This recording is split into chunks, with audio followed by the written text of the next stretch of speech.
Our African socialization is heavily influenced by indigenous beliefs and our spirituality, our reverence and worship.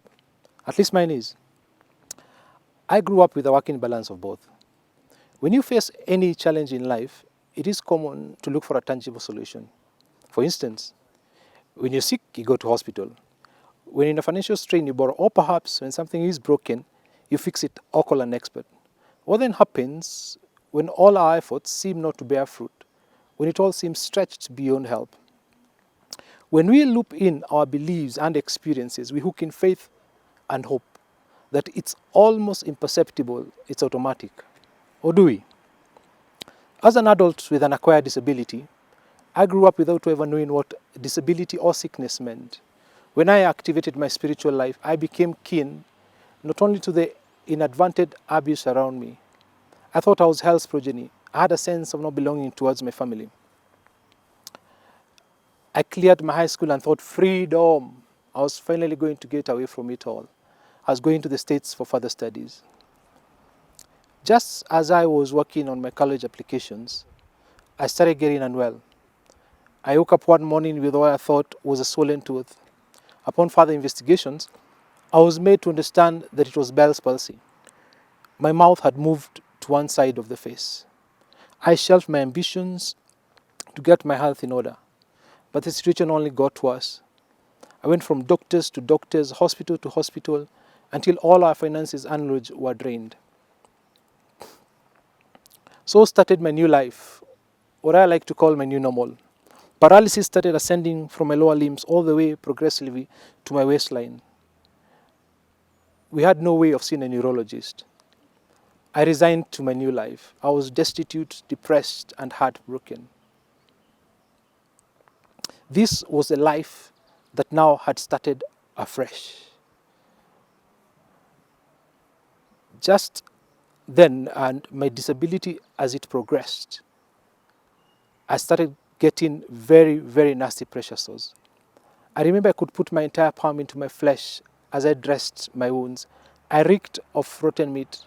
Notwithstanding my family situation, I was sick, pale, and didn't know a way out. I didn't have a way out.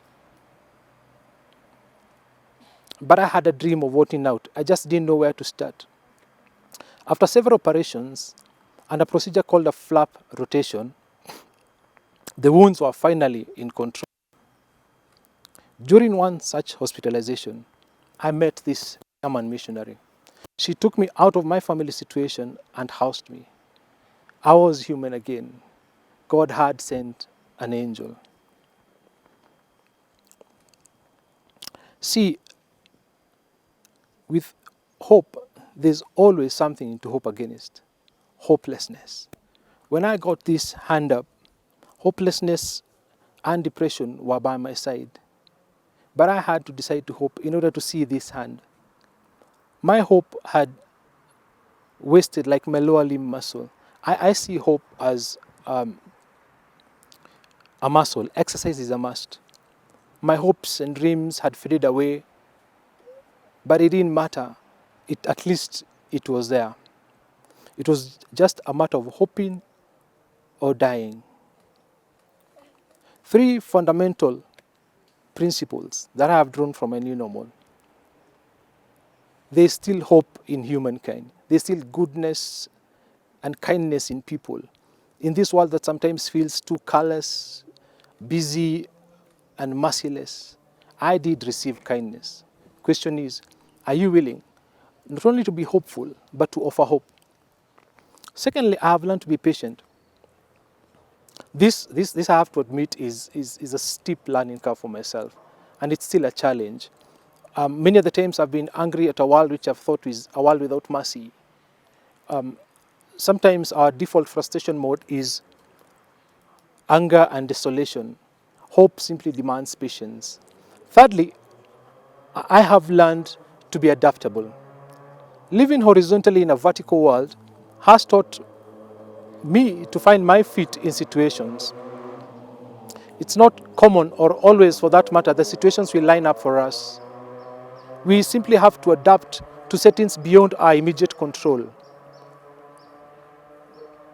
So you ask yourself, will I be rigid or will I adapt and refine my bearing? Like the poet wrote, hope is a thing with feathers that patches us in the soul and sings the tune without ever stopping at all. I say, hope is a vehicle that dreams, goals, purpose, career, and all those good things ride on. Like oxygen for life, hope on. One of my favorite stories on hope is found in the Bible. It is recorded that an invalid man lied beside the pool of Bethesda for 38 years. Every year, once a year, when the pool was stirred, he didn't have anyone to put him in, and somebody else would get in before him. One bright day, 38 years later, Jesus came along and gave him an instant miracle. Think about it. 38 years. That is a long, long, long time to hope. His hope was relentless. When finally help came, it was different and instant. He didn't have to get wet. So today I stand before you to recruit you to a life of hope.